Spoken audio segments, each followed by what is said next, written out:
বানাইতে পারি নাই মিস্টার ট্রিপলারের মতো আমার ইউটিউব চ্যানেলটা,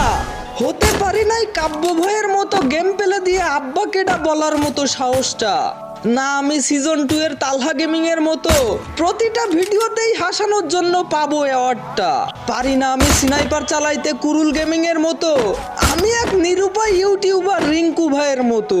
শত হাজার চেষ্টা করেও পাচ্ছি না সফলতার দেখা, কবে যে স্বপ্নগুলা পূরণ হবে কেউ কি বলতে পারবা? সবাই পেল সফলতা ফ্রি ফায়ারের ভিডিও বানিয়ে, এদিকে আমি হচ্ছি ক্লান্ত ফ্রি ফায়ারের ভিডিও বানাতে গিয়ে, শত শত কন্টেন্ট ছেড়ে যাচ্ছি আমি, সাবস্ক্রাইব কেউ করে না কেন আমার চ্যানেলটাকে, আস্তে আস্তে উঠে যাচ্ছে মনটা আমার, এই ভিডিওতে কি 1000 লাইক করে দিবে সকলে, হয়তো সাকসেস নয়তো শেষ, আজকের মতো বিদায় নিচ্ছি, আল্লাহ হাফেজ।